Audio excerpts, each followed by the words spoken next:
Hello and welcome to The Connection Compass. I am your host, Andrea Louise Evans.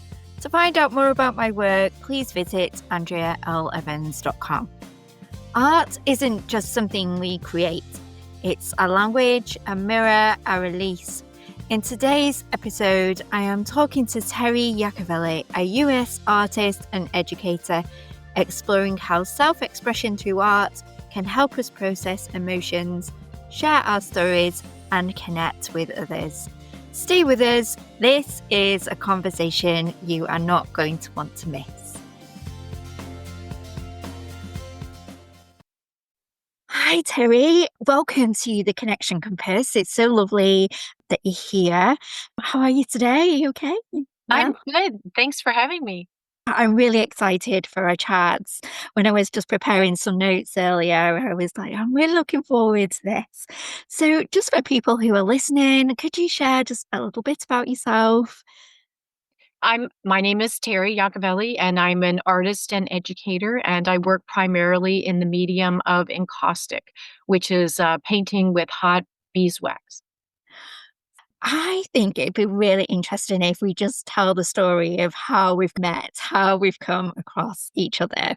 So I was doing a little bit of digging, and in April 2023, I was taking part in a tiny spring poem challenge that is set by an author called Beth Kempton. She's written A Calm Christmas, Kokoro, and Wabi Sabi.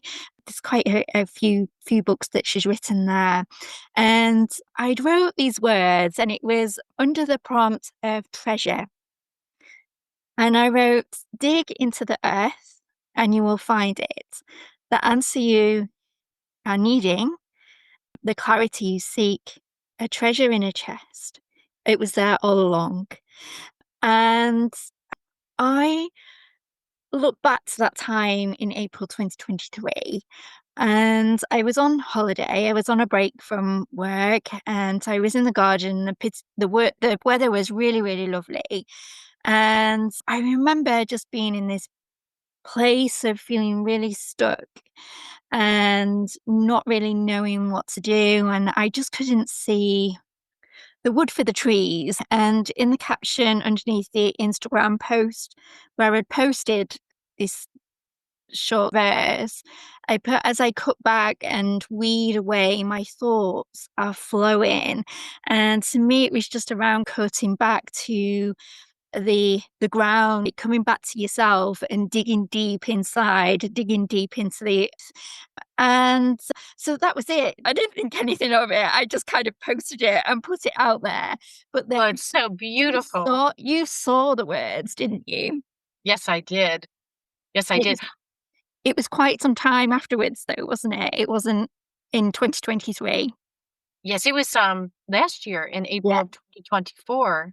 Yeah. Um, I was feeling itchy to be in the garden and digging. I'm also really connected to nature, and I think there's something about gardening that's very satisfying, and you're so connected, like you said, with the earth that Yeah. weeding is very therapeutic too. It's like there's a problem and you have to get to the root to it and dig it out, and it's very Yeah. satisfying, and I love flowers. And right around this time of year, we get ready. We just are sick of winter and ready. And I had painted a painting called Spring Awakening that was like the shoots coming up from the ground and then also the roots underneath. And oftentimes when I post something on Instagram, I look for an inspirational quote or a poem that kind of, really suits the painting. I like to write and I like to paint, but sometimes my feelings are in the painting and I look for other people's words, to kind of supplement. Yeah. And I actually just came across a collection of Beth Kempton's little poetry challenge, and yours was the first one I saw. And I literally got tears in my eyes when I read it because it was exactly how I was feeling. And it really suited my painting because it is about coming back to yourself. I think we're always doing that. And that's with your art, with your poetry, with the things you do around your house to make it homey. It's all expressions of ourselves. And so I contacted you and said, oh, I love your poem. Do you mind if I post it with my artwork? Here's the artwork. I hope it's okay. And then I realized we had so much in common. I know we do, we do. We've got so much in common, and that's what's really nice. And, you know, I feel quite emotional telling that story, but it's when you create, so whether that's with words or painting, you're really showing a deeper part of yourself. You're sharing a deeper part of yourself. So for them to somebody pick that up and it hold meaning, and that we've got quite similarities in terms of how we think, like how we connect and Isn't it everything. amazing? It's You know, and amazing. it is very vulnerable to put your art, your music, your poetry, your writing, your dance out there. That's one thing I Mm, don't think people think about artists is we tap into very personal parts of ourselves. And like, especially with the internet, you just put it out there into the stratosphere and you have no idea.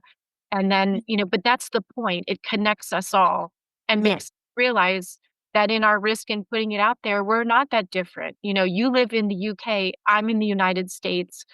You're a Yeah. writer, I'm a painter, and I just was so emotional about your words, and it was exactly how I was feeling. And then you dig a little deeper, and we have all these other interests too. So I think that this is why we need to be expressing ourselves at this time of, especially of disconnection. You know. Yes, exactly. I think we're both in agreement that we're in a quite a place of disconnection at the moment, you know, from from ourselves, from each other. And, you know, connection is transient. So we can, you know, the world is such a busy, busy place that we can easily disconnect from ourselves. You know, it only takes a couple of news programs to knock you off center.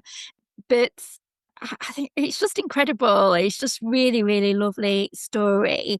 And what strikes me is how by sharing, we have this opportunity to collaborate. You did something, I did something. We're bringing it to be something else. We're bringing it to be a podcast, which is just to share with everybody. So that's, you know, it's just incredible. I just feel like an expansion of serendipity or alchemy, you know, alchemy. I agree, and it's sort of like what we need to use the internet for, you know? Because so many people are feeling looking at the internet or looking at posts or like pushing their brand or comparison is such a bad thing, you know, we look at what everybody else is doing and it's like the glossy version of themselves. But if you put out, you know, what truly matters to you and just kind of leave it there and not really think about it, you know, it's interesting how people respond to it, you know? Yeah. It's like a seed that was planted, Yes. a seed that was planted, and now we've got the bloom. It's kind Exactly. of it's gone through a cycle of the seasons, and that's and I really liked I did go back to our conversation actually, and the picture that what you're painting, and I had a look, and you've kind of got the bloom, you've got the stems and kind of flowers, and this line at the bottom that signified the earth underneath and the activity that happens, you know, in the winter, but you can't see it, and then it becomes something.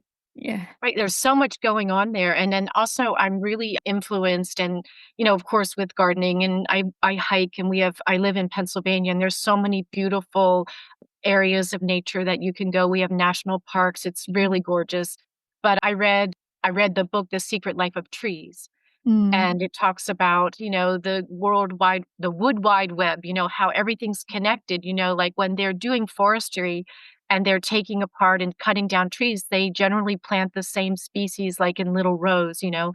But if you look at a forest, there are trees, there are shrubs, there are ferns and plants and then fungi and moss, you know, and all of that is interconnected and feeding each other and communicating to each other. It's a community and it's a diverse community.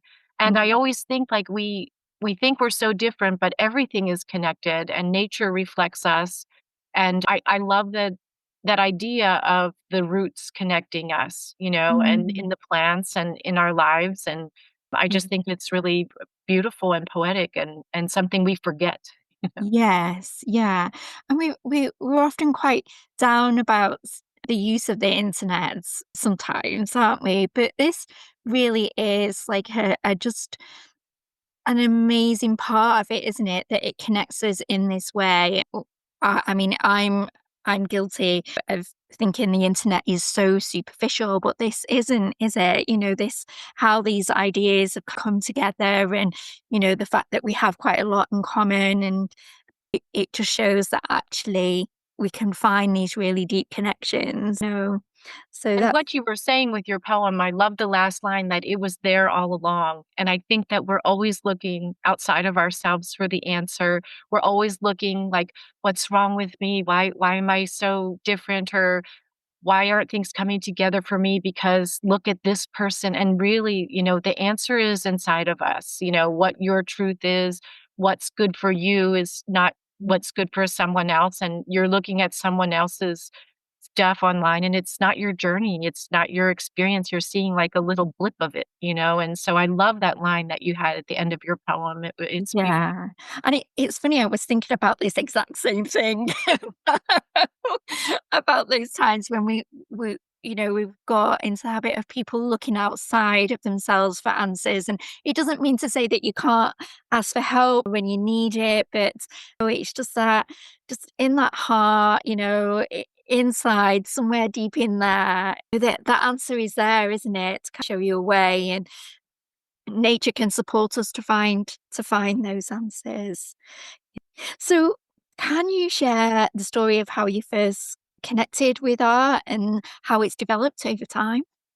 It's a funny question when you said that because like I don't ever remember not being an artist. I was always a kid that was digging in the dirt and making mud pies and making art Mhm. sculptures out of leaves and twigs and junk that I found. I had shoe boxes of stuff. I think all artists do that. We collect, oh, this is beautiful. And I've always done it. I took art classes all through high school Mm, and I went to art school and then I went to college and graduate school, and it's all arts and liberal arts, and mm, I'm just really have always been an artist. I think I've always been someone that is a maker, always making things, and I think things came together for me though when I was in graduate school because I had a liberal arts education where the whole curriculum was connected, that when you're studying, the Renaissance, you're listening to Renaissance music and reading literature from Renaissance and the history of the Renaissance. And it makes it all,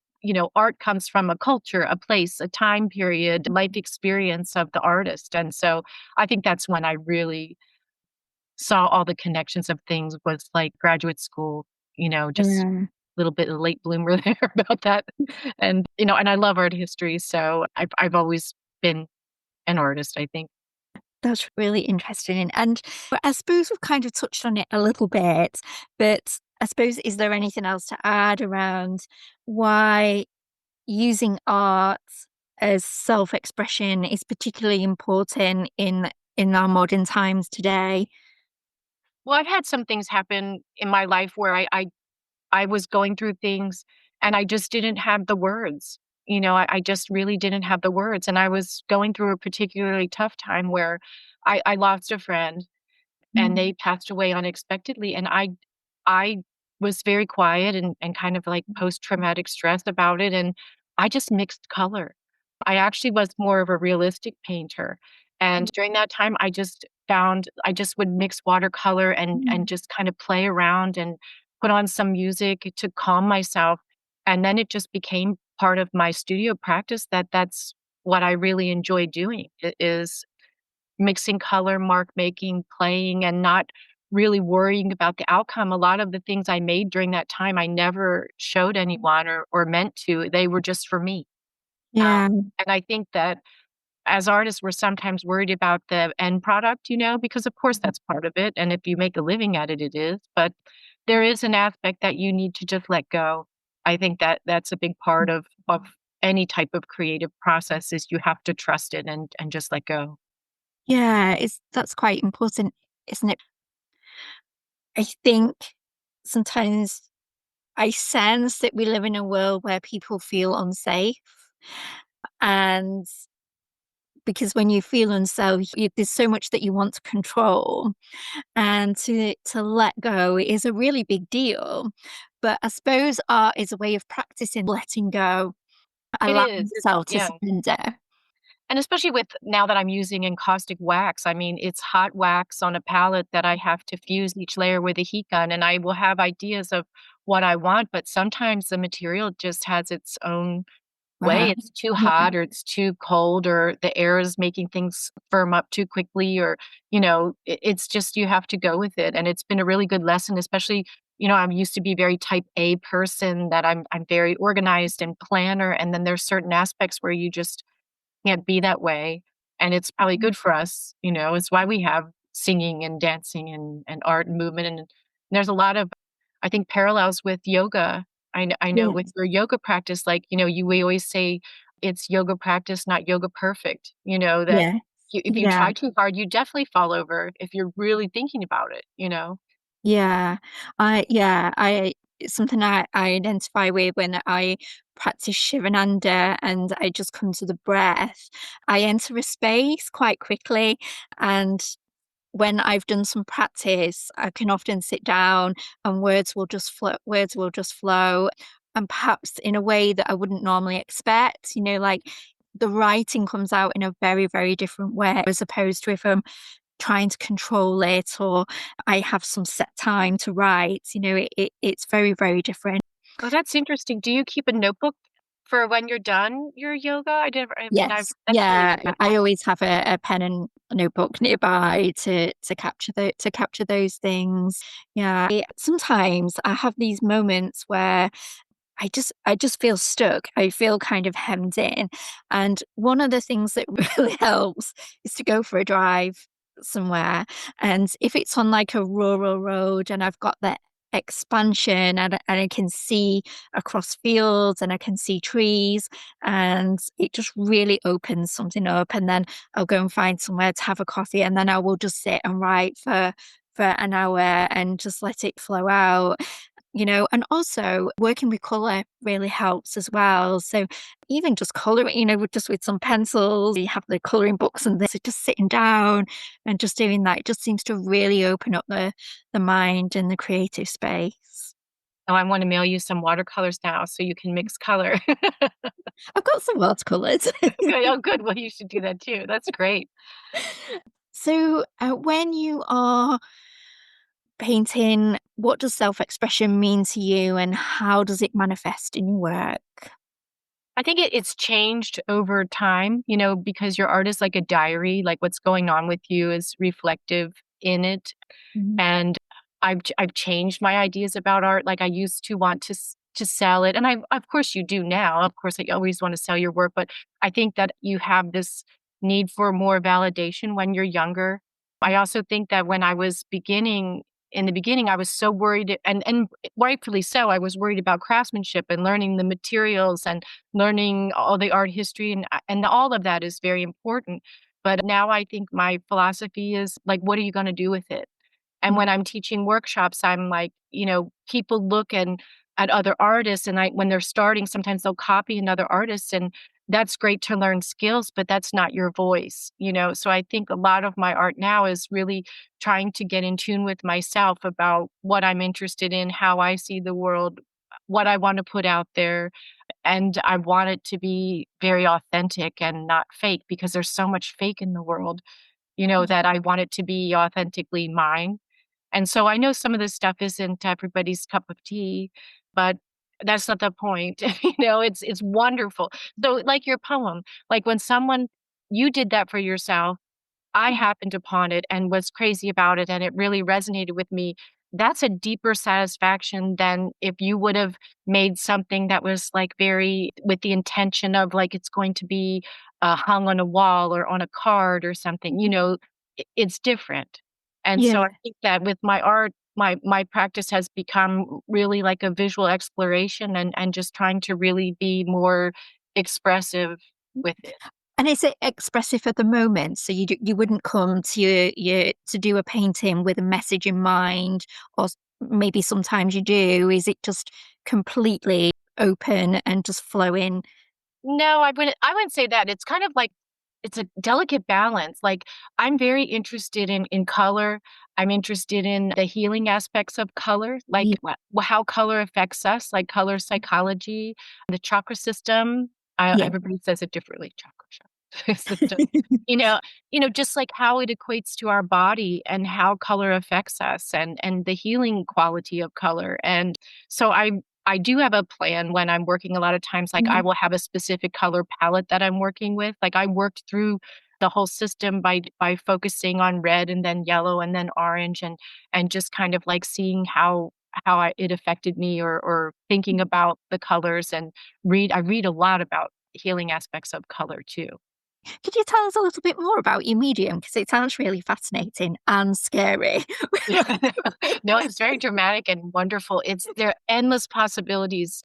I think I was drawn to it because one of the things that I taught as a studio art teacher was ceramics, like, hand building clay, sculpture using clay. And I love carving leather hard clay. It's just so Right. wonderful.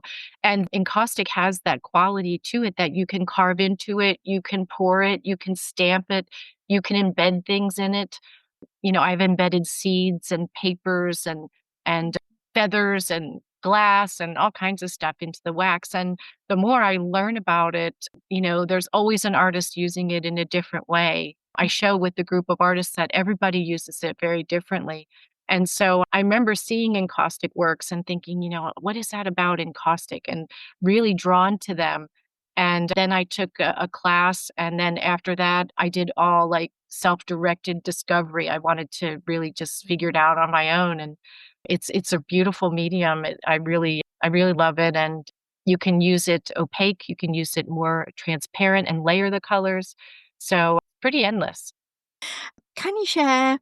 I know that you've exhibited art. Can you share that experience of the process that you go through and how it comes about and how you found it, what you've learned, what your challenges are, tips for people if anybody's considering, don't know where to start? Well, if you're just starting, I would say, use your local resources. Like the one thing that I'm kind of proud of is like, even though I had a family and I had a job and I still always made time for my art and tried to get it out there. I made this commitment to it that this is going to happen and I want to share it. So I would say look for your local resources, your art guilds, craft guilds, art associations, local coffee shops and restaurants, yoga Mhm. studios, places with like-minded people that suit your artwork, so they, people Yeah. that get it, you might want to go there. And so that's how I started. Then I started applying to like juried shows. And a juried show is where you fill out forms and submit your slides to your work. And oftentimes there's a fee. And then if your work is accepted, there's a juror that decides if your work gets in or not, and then you're included in these juried shows. And so that's a good way to get exposure and meet other artists and get into a quality show. So I've done juried shows, and then I've been invited to have exhibitions at different places from the contacts that I've made in that way. Lovely. And what what have you learned from doing them? What has kind of been the biggest learning key points, would you say? It's really wonderful when people connect with your art Mhm. and they buy it and take it in their home. That's a big deal to me because Yeah. it's in their personal space, and I think that when you're painting or, your energy's in there, like your intention is in there. And so when someone connects with it and thinks enough of your talent that they see your work and they don't just look at the price tag, they just have to have it, or they think about, because all of the things that you've experienced are in that work of art, like my education, my time, my learning the materials, my intention. And so that's really very rewarding and wonderful when people do that. But also that's not the measure of the success of a work either, if you sell or not sell. And I think that's hard for younger artists, and it was for me. It doesn't mean it's bad if people don't buy it, because Yeah. it is a commitment when people do. The biggest thing is connecting with people. I love talking to people, and I love to stand back when people are at an art show and my work is up and hear their interpretation of the work too. Oh, really? I bet It's that's like really fun. eavesdropping, like, I'll stand there and listen because it's fascinating to me. One time when I worked more realistically, I did these painting of chairs, and, I had one facing one way and one facing the other way, and the whole concept was, like, they were representing human forms, right? Like, that people were disconnected, the chairs were in different directions. but everybody was standing there talking about their vacation in front of the chair paintings, and I thought it was really interesting. So I like to talk to people and see their interpretation of the work, and I love meeting other artists too. That's really always great to meet people that do what you do and they get it. What are the challenges and how would you overcome them? I think that it's a lot of work doing an exhibition, especially a Mm. solo exhibition. I mean, you are painting, wiring, framing, making labels, figuring out pricing, getting things cohesive in a series. It's a lot of work, and but it's rewarding, Yeah. of course. Do you struggle with balancing authenticity in your art with external expectations? I think we always do that, like I of course, I like people to connect with my art, and of course, like people to want my art. But yeah, I think that authenticity is really important, Mm. and I think that's something that beginning artists do struggle with. They look online and they see other people's work, and they want to copy or emulate. And I just would encourage them not to, because the point is for it to be yours. Yes. Yeah, I think authenticity is powerful. It has a power with it without ego, doesn't it? To be authentically you. And I think that I know that I love music and I know you love music. Yes. And I think it's really great to hear, like, I think about a band that's really raw and they have so much energy and they just don't care. And then they get a record contract and it's like they reel it in because they have to. And you're just like, oh man, like you just a little bit less authentic and raw, and like, the whole attitude, because there's a little pressure there, you have people counting on you and you got to make money, and it does change things. Yeah, it's one of our other connections, isn't it, music? I was talking about it, how I was saying I probably wouldn't cope being a younger person these days. I'd never cope with the social media aspect and the presence online. And I was saying, like, when I was at school, it was all really about the music and bands, and obviously I'm from Manchester. So, it was all Stone Roses and the Smiths and the Inspiral Carpets and just wearing jeans, Doc Martin boots, and like a little clip like in your hair. And, and then we discovered you were like, oh, that's the music Big I hair. like too. Well, I'm from the same era, and I love the idea that you're on the other side of the pond there wearing Doc Martens as well and listening to this and The Cure and XTC and Erasure and all the things that I was obsessed with. Yes, yeah, which is again just really lovely. But it's when you listen to people speak about creating music, creating art, they're always just so passionate about it. When you from that era and you hear them talk about it, there's just some kind of rawness, really something really authentic about it, and from very humble startings as well. Absolutely. Mm. Absolutely. I mean, look at the Beatles and Oasis, and but this also connects us, I think, like, my son loves rap music, and I was like, "I don't really like rap music," and he's like, "You love R&B and you love jazz, and you need to listen to this guy and this guy and this guy."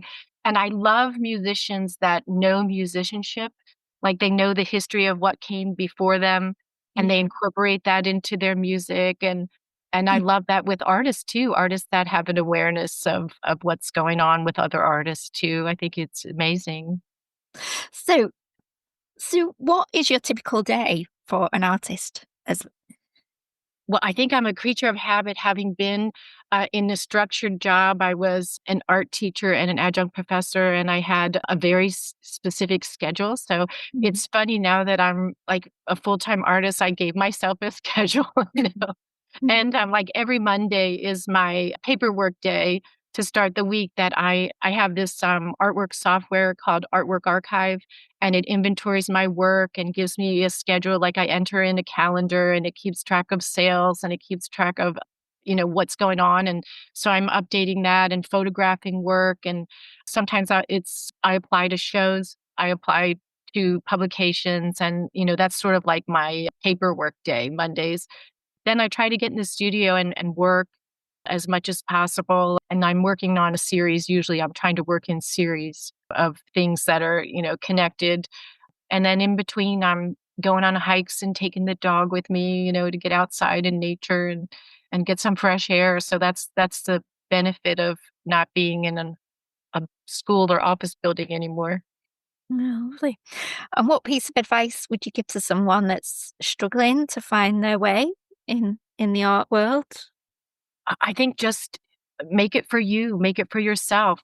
Like give yourself some freedom. Sometimes it's intimidating because you have an investment in materials and you may Mm, have bills, but I guarantee that if you start just fooling around and just going for it or put on some music, something will happen.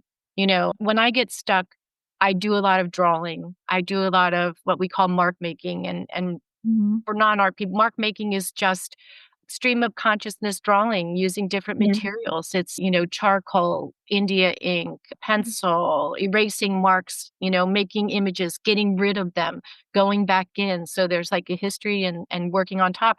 And if you do that as a regular practice, I think something will happen, something will come out, sort of like your stream of consciousness writing. Mm. And how has art changed the way you see yourself and the world around you? I think it's about connection. I really do. Um, Mm, like I have things going on and I remember one particular painting I did when my son, he's the youngest, when he went to college, you would think I was dropping him off in a war zone. I just was like crying my eyes out, just having a rough time because he was the baby. And I really loved being a mom. And I'm so proud of my children. And so that was really hard. And so I did a painting about it and I didn't show it to anybody. And one of my friends saw it and said, "Oh my gosh, I feel that way too. My kids just left and started talking." And then a friend of mine that owns a gallery is like, "You have to show that. You have to get that out there." And I did, and I really felt vulnerable about it, like, it was like putting your guts on the wall, like, yeah. it just seems so stupid to be that sad about it because I didn't wanna keep them home, I'm very proud of them, but, like, it was like the end of an era, like, "Okay, new chapter," and I had so many people respond to that painting and Wow. write notes or email me, and it was wonderful to have people say, "Oh, me too, I feel the exact same way." And it was really great.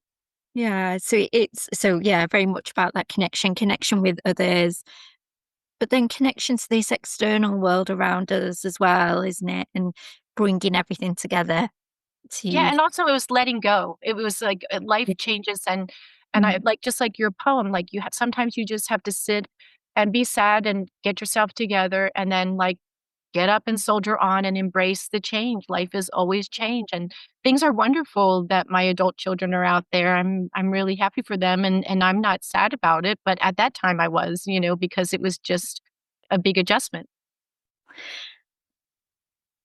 do you tend to work morning or night? Have you got a preferred time to work? I like I'm not a super morning person, to be honest. I like to have my coffee and sit with the dog and just, like, light a candle and relax. And I think the afternoon, I'm pretty productive in the afternoons, and now I used to be a night painter when my kids were little, that's the only time I had was Yeah. I'd have them tucked to bed, and then I would sneak down to the basement and I would work, because that was the only time I had, so I think I'm more of an afternoon person. I put myself on a Yeah. schedule kinda. I'm like early in the morning, Oh, like really? yeah, like somewhere between maybe quarter to 5, 5, probably when the best stuff comes out. The Oh best my gosh, no. somewhere in the middle. You know, I could write in the mornings and it'd be like, evening for you or something. Oh my goodness, I'm still hovering over my, Nespresso machine. And I suppose if your art was to leave an impact and a message for the world, what would it be? I think it's the things that I've been mentioning is, being your authentic self and finding your way back to yourself. It is important to make connections with people and it's important to get help, like you said, but also we need to trust our inner Yeah. guidance. And a lot of my work is about that right now that I'm doing a series. A lot of them have portals and passages and doorways.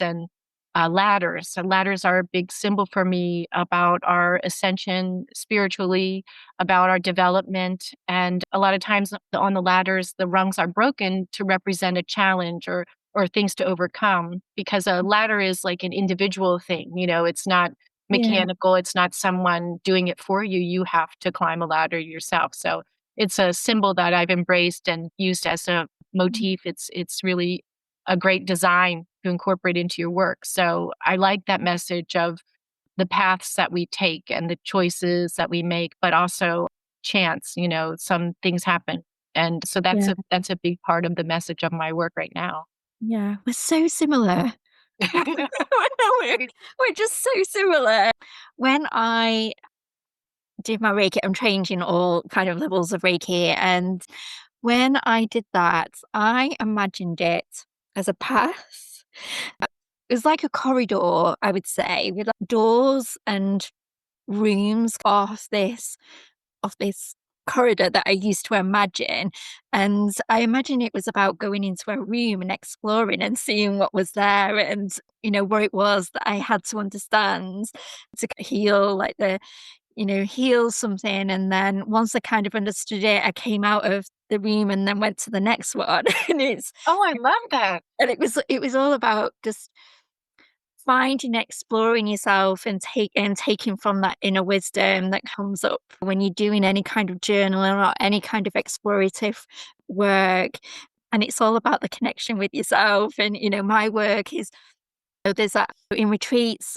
I have like a small online membership now, and it's all about that reflecting and coming inwards to yourself, and then what you discover, you can bring out into the world. And And also the whole aspect of spirituality and faith, that there's you can't hold so tight onto things. And I think a lot of us, and I was like this way, it's now that I'm more mellow in my older age that and also like a yoga practice, a meditation practice, that I'm trying to accept and allow things, like not be so controlling of things, like with my first year when I was a full-time artist after leaving my job, I planned everything. I scheduled, oh my gosh, I don't have something next month. I don't have something, I was always scrambling to fill that space. And then I made the conscious decision, like, if every minute and everything is planned, I'm not allowing something to happen or grow. I need to leave some room and trust that I'm putting out all of these seeds, of things that I'm interested in, and what's meant for me will find me. I have to yeah, have that faith that that's gonna happen, and when I do that, things happen because yeah, I'm mhm, just trusting, that rejection, and I have a lot of rejection. I have a whole binder full of rejection letters, but I realized, like, in hindsight, those opportunities were not for me, and something better for me happened. yeah. That's really lovely. So Yeah, when I that's was really thinking about you, you said, "Oh, I'm doing this, this, and this." I'm like, "I'm so excited you're planting all these seeds, because you'll see what will come to you then, you know?" Yeah.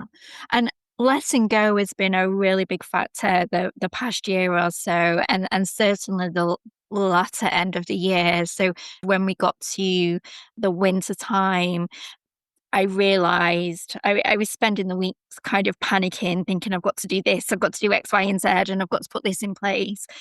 But I was feeling really exhausted, and I remember just thinking to myself, "Just let this go. Just just trust, just learn to surrender and just see what happens, and it'll be okay." And, It's um, hard though. It's it's it's hard. hard Yeah. because you have a life, you have bills, you have responsibility, Mm. but you also can't hold on so tightly to something that, choke it, Yeah. Yeah. So, Terry, so you're doing workshops, and so where can people find out about those and your work as well?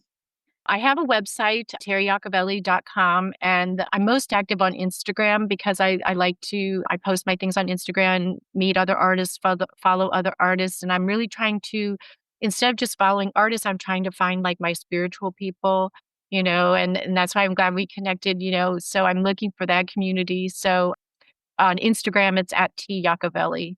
And I do workshops for encaustic And I did an art wellness workshop at a college recently where I just got people, doing what I said, like mixing mark making and thinking about getting out of their head and doing art. It's not art therapy. It's just that art is for everybody for their own wellness, and I'm doing a workshop about critiquing artwork in March. So all of those things are on my website and on my Instagram. I often post about it. Brilliant. And we'll put them in the show notes as Great. well. Terry, it has been an absolute joy speaking to you. I'm so glad that you reached out that day, and it's a really lovely connection to have. It's just a really lovely moment, I think, and it just shows how wonderful the world can be. It is, and thank you so much for having me. And I love your writing and your work and what you're endeavoring to do. I'm really happy for you and excited to be part of it. Oh, thank you, Terry. Thank you.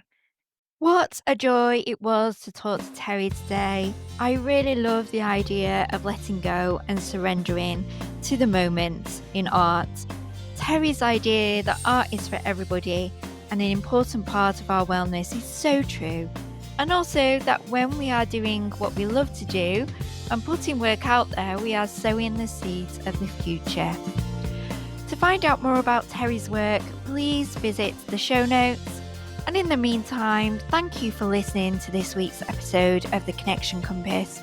If you think this episode will help someone else, please leave a review at podchaser.com. If you have any questions, please visit Andrea L. Evans' Facebook page. And remember to keep talking, keep connecting for a more interconnected world.